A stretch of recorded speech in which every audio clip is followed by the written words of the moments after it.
प्रेम हे भाग 48. आजींसोबत बोलून रियांश त्यांच्या रूममध्ये जातो. रूममध्ये पिहू रूम आवरत होती. पिहू, लवकर तयारी कर, उद्या आपल्याला निघायचं आहे, रियांश बोलतो. कुठे? पिहू आश्चर्याने विचारते. महाबळेश्वरला, रियांश बोलतो. का? काही काम आहे का? महाबळेश्वरला का जायचं आहे? आपण फिरण्यासाठी जात आहोत, तू पटकन बॅग भर, आपण उद्याच निघायचं आहे. हो, मग कोण कोण जात आहोत? आपण सगळेजण जाणार आहोत का? म्हणजे आई, बाबा, आजी, भाऊजी? पिहूचे बोलणे ऐकून रियांश गप्पच बसतो. इथे मी एकटीला घेऊन निघालेलो आहे आणि ही बोलते कोण कोण जायचं आहे. रियांश मनामध्येच विचार करत होता. पिहू, यातलं कोणीही आपल्यासोबत येणार नाही, आपण फक्त दोघेजणच जाणार आहोत. आपण दोघे? फक्त आपण दोघं? पिहू आश्चर्याने बोलते. हो, आपण दोघे जाणार आहोत. मला थोडं ना तिकडे ऑफिसचं काम आहे. मग आजी बोलली तुलासुद्धा घेऊन जा, आणि तुझीसुद्धा एक्झाम संपली आहे ना, तेवढं तुला चेंज होईल, बरं वाटेल ना. अच्छा, म्हणजे आजी बोलल्या म्हणून तुम्ही मला घेऊन जात आहात, तुम्हाला वाटले नाही मला घेऊन जावे. पिहू, तसं काही नाही, मी तुला घेऊन जाणारच होतो. ठीक आहे, पिहू नाराज होऊन बोलते. पिहू, आता रागू नकोस बरं, आपल्याला उद्या लवकर निघायचं आहे, तू पटकन बॅग भर. हो चालेल, पण आपण रिटर्न कधी यायचे आहे, म्हणजे त्यानुसार मला बॅग भरता येईल. 2 दिवसात पिहू, आपण लगेचच परत येऊ, तू पटकन बॅग भर, मला उद्या सकाळी लवकर जायचं आहे, उशीर झालेला मला अजिबात नको आहे. रियांच्या बोलण्यानुसार पिहू तिची बॅग आणि रियांची दोघांचीही बॅग भरते. तिकडे रियांश मात्र खूप खुश होता, कारण तो लवकरच पिहूला प्रपोज करणार होता. त्याच्या मनातलं तिला तो सगळं काही सांगणार होता. पण सगळं काही ठीक होईल की नाही, पिहू काय बोलेल याचीसुद्धा त्याला काळजी लागून राहिलेली होती. इकडे पिहूसुद्धा खूप खुश होती, कारण पहिल्यांदाच ते रियांशसोबत बाहेर फिरायला जाणार होती. पिहू, तू बॅगमध्ये सगळे कपडे भरले आहेस ना? रियांश पिहूकडे बघत बोलतो. हो, भरले आहेत. बघू बरं, दाखव मला. काय? तुम्हाला का दाखवू? मला लागतो ते मी सगळं काही घेतलेलं आहे. हो पिहू, मला दाखव, नक्की तू काय घेतलेले आहेस ना, ते मला बघायचं आहे, बघू दे बरं मला. अहो, पण तुम्हाला का माझी बॅग बघायची आहे? माझे कपडे मला काय घालायचं ते मी बघितले आहेत आणि तेच मी घेतलेले आहेत. पिहू, आय नो, तू सगळ्या काही साड्याच घेतलेल्या असणार आहेत, हो ना? पिहू बोलते. पिहू, आपण फिरायला जाणार आहोत, साड्या सोडून बाकीचे सुद्धा ड्रेसेस घे ना. अहो नाही, नको, साडीच ठीक आहे, आणि तसंही आपण फिरायला नाही, तुमच्या बिझनेसच्या कामासाठी जातो आहे ना. बरं बाबा, ठीक आहे, साडी पाहिजे तर साडीच नेस, बाकी त्याचे परिणाम काय होतील हे तुझं तू बघ, मग काय झालं की मला नको सांगूस. रियांश पिहूकडे बघून हसत बोलतो. परिणाम? कसले परिणाम? रियांशला नक्की काय बोलायचे आहे हे पिहूला समजलेच नव्हते. काही नाही, रियांश हसत बोलतो. झोप, उद्या लवकर आपल्याला निघायचे आहे. पिहू आणि रियांश दोघेही झोपतात. पिहू झोपून जाते, पण रियांशला मात्र अजिबात झोप लागत नव्हती. 2 दिवसात काय काय करायचे, पिहूसोबत किती टाईम घालवायचा, तिला कसे प्रपोज करायचे, हेच त्याच्या डोक्यामध्ये सुरू होते. दुसऱ्या दिवशी रियांश लवकरच उठतो. पिहू अजूनही झोपलेलीच होती. रियांशला घाई झालेली होती ना महाबळेश्वरला जाण्याची. रियांश घड्याळामध्ये बघतो तर सकाळचे 6 वाजलेले होते. त्यामुळे तो पटकन जिमला निघून जातो. जिममधून बाहेर आल्यानंतर तो बाहेर बघतो तर अजूनही पिहू झोपलेलीच होती. पिहू, पटकन उठ बरं, आपल्याला लवकर निघायचे आहे ना. 2 मिनटं. पिहू, 7 वाजून गेलेले आहेत, आपल्याला 9ला निघायचं आहे. 2 मिनटं फक्त थांबा. पिहू फक्त 2 मिनिट एवढेच बोलत होती, पण उठत मात्र नव्हतीच. रियांश तिच्याजवळ जाऊन तिच्या हाताला पकडतो आणि जबरदस्तीने तिला उठवतो. अहो प्लीज, 2 मिनटं झोपू दे ना. पिहू, घड्याळामध्ये बघितलेस का किती वाजून गेलेले आहेत? तुला यायचं नाही का माझ्यासोबत? यायचं नसेल तर ठीक आहे, माझं मी जातो. नाही नाही, यायचं आहे ना, मी आवरते पटकन.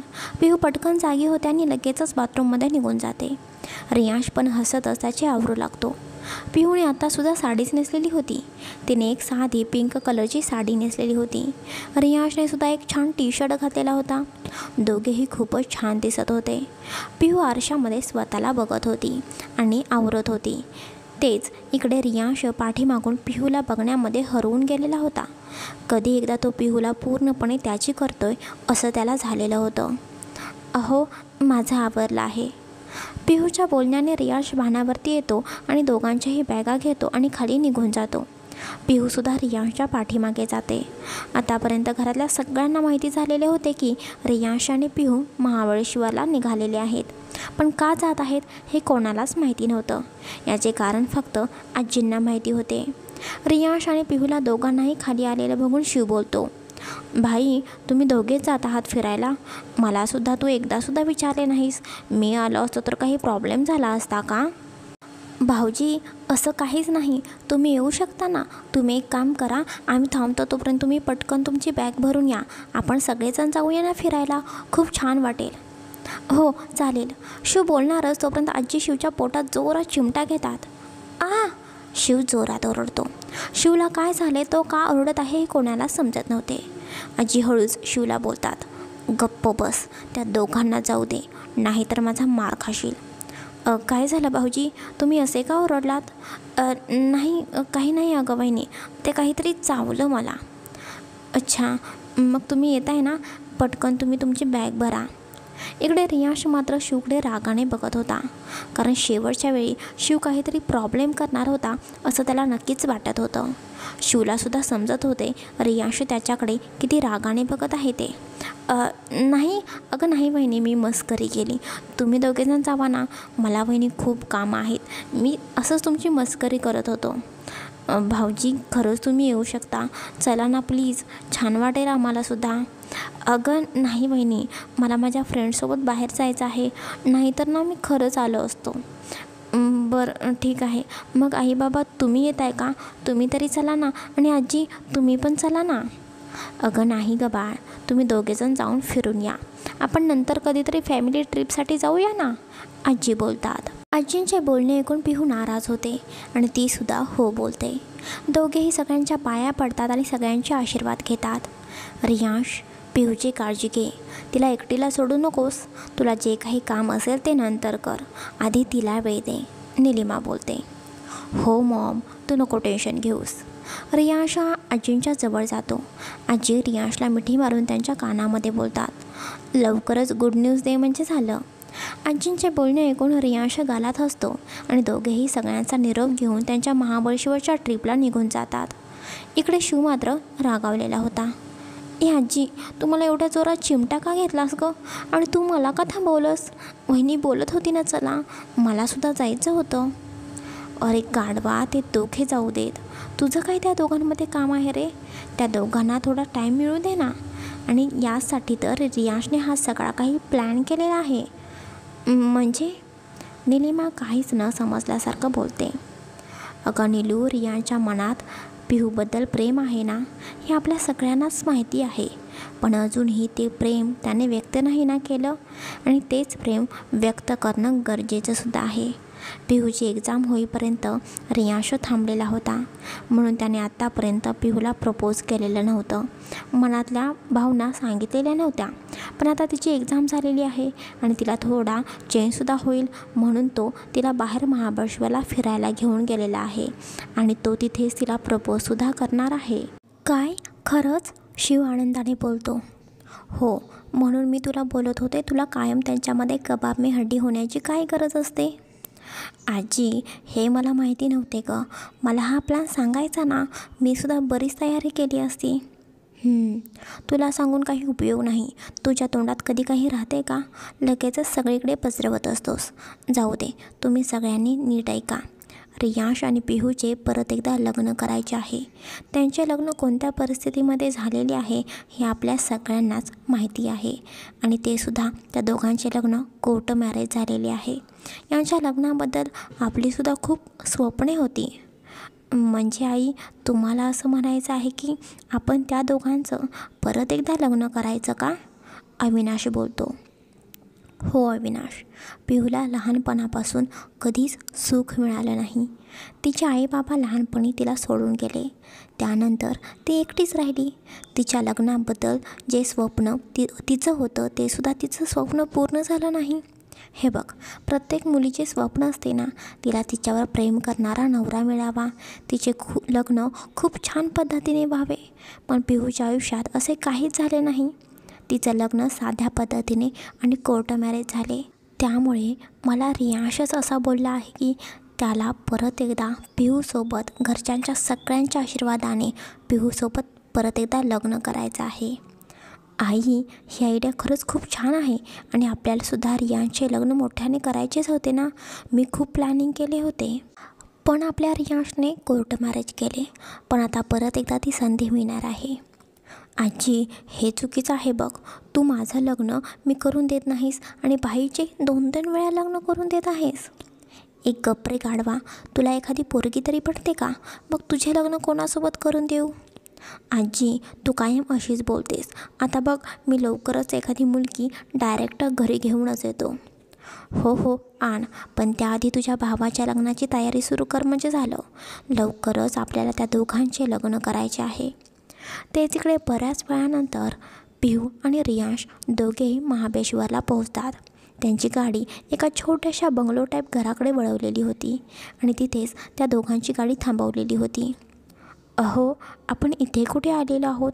म्हणजे हे घर कोणाचं आहे? आपलं आहे. रियांश हसतच पिहूकडे बघून बोलतो. आपलं म्हणजे? पिहू आश्चर्याने रियांशकडे बघून विचारते. पिहू, महाबळेश्वरमध्ये आपला हा छोटासा बंगलो टाईप घर आहे. आपण इथेच राहायचे.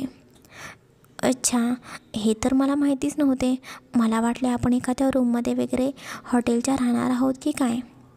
नाही ग पिहू, आपण इथेच राहणार आहोत. बंगलो टाईप घर खूपच छान होते. पिहूला ते घर खूपच आवडलेले होते. दोघेही आतमध्ये जातात. रियांशला बघून एक काका तिथे मध्ये येतात.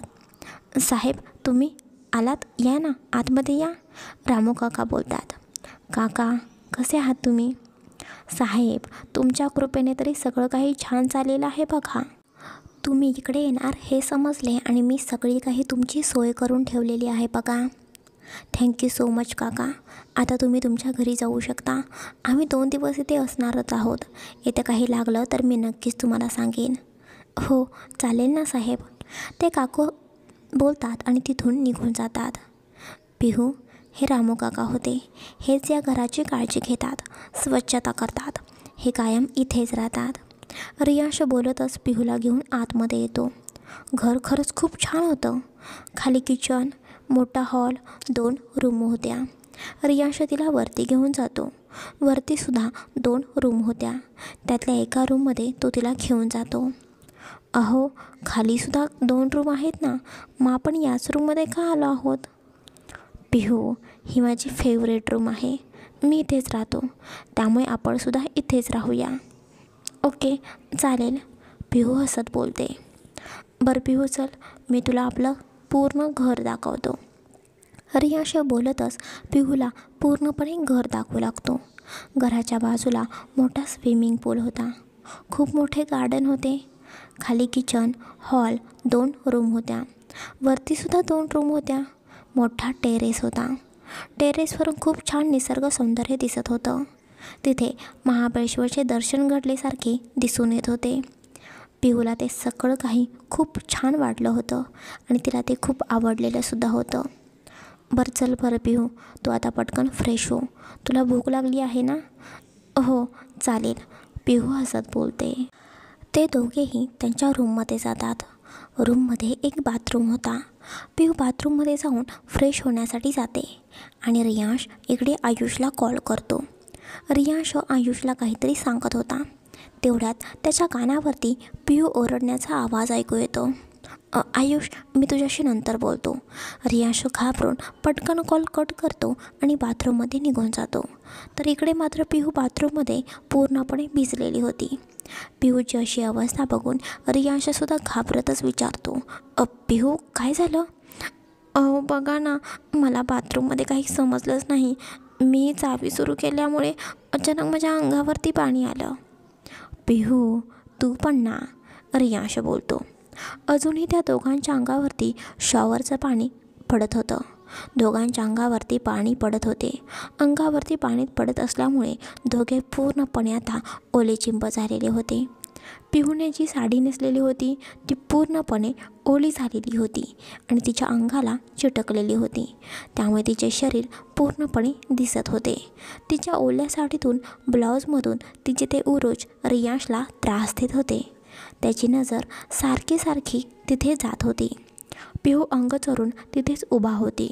अजून शॉवर सुरूच होता. पिहूला बघण्याच्या नादात रियांश शॉवर बंद करायचा विसरूनच गेलेला होता.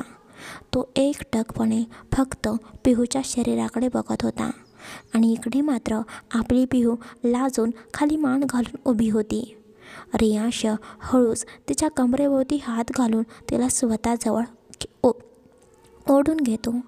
पिहूचे दोन्ही हात रियांशच्या बहरदार छातीवरती येतात. रियांशने टी शर्ट घातलेला होता आणि त्याच्या टी शर्टमधून सुद्धा त्याने जिम करून मिळवलेली ती बॉडी अगदी स्पष्टपणे दिसत होती. पिहूची नजरसुद्धा सारखी रियांशच्या बॉडीकडे जात होती. रियांश त्याचा टी शर्ट काढून टाकतो. आता तो पूर्णपणे शर्टलेस होता. पिहूला मात्र आता काय करावे ते समजत नव्हते. ती बाहेर जात होती. तोपर्यंत रियांश तिचा हात पकडून परत एकदा तिला स्वतःजवळ खेचून घेतो आणि तिचे ते ओले झालेले केस तिच्या कानाच्या पाठीमागे सारतो. दोघेही एकमेकांच्या डोळ्यामध्ये बघत होते. पिहूचे हात त्याच्या उघड्या भरदार छातीवरती होते आणि रियांशचे हात तिच्या कमरेभोवती होते. त्याने तिला घट्ट पकडून स्वतःजवळ उभे केलेले होते. रियांश हळूहळू तिच्या जवळ येऊ लागतो. रियांशच्या जवळ येण्याने तिचे डोळे आपोआप मिटलेले होते.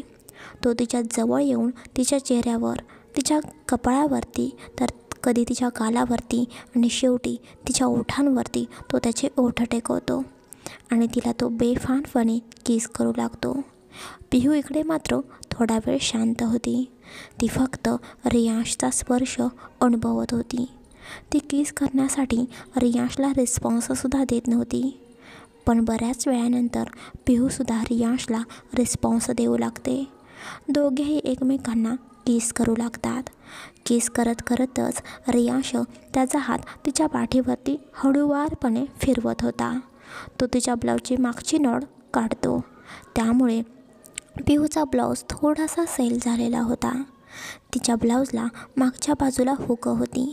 मागूनच तो तिच्या ब्लाऊजचे हुक हळूहळू काढू लागतो.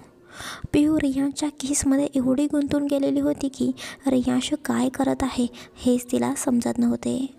इकडे बऱ्याच वेळाने तो तिच्या ओठांपासून स्वतःचे ओठ विलग करतो. पिहू लाजून दुसरीकडे चेहरा फिरवते. आता तिची पाठ रियांशच्या चेहऱ्याकडे होती.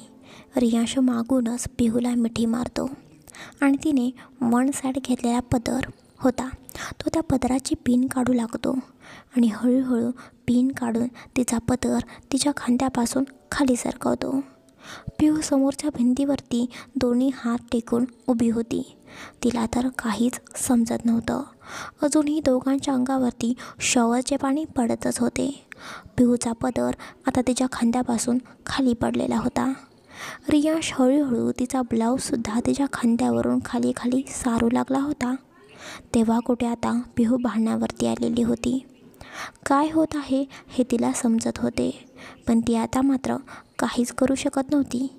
रियांशने मागूनच तिला घट्ट मिठी मारलेली होती आणि तिचा ब्लाऊजसुद्धा आता त्याच्या शरीरावरून पूर्णपणे वेगळा झालेला होता. तिच्या साडीचा पदर आणि ब्लाऊज खाली जमिनीवरती पडलेले होते. तिच्या उघड्या पाठीवरती तो मानेवरती किस करत होता आणि हळूहळू तिच्या ब्राचे मागून हुकसुद्धा काढत होता. त्याचा एक हात तिच्या उघड्या बोटांवरती होता आणि एक हात मागून तो घेऊन तिच्या ब्राच्या पट्टीकडे निघालेला होता. पिहूचे अंग पूर्णपणे शहारलेले होते. तिने सुद्धा रियांशने जो हात तिच्या पोटावरती ठेवलेला होता त्या हातावरती तिचे दोन्ही हात ठेवलेले होते. आता हळूहळू त्याने तिचा ब्रासुद्धा तिच्या शरीरापासून पूर्णपणे वेगळा केलेला होता. आता पिहूला मात्र रियांशासमोर असं उभं राहायला लाज वाटत होती.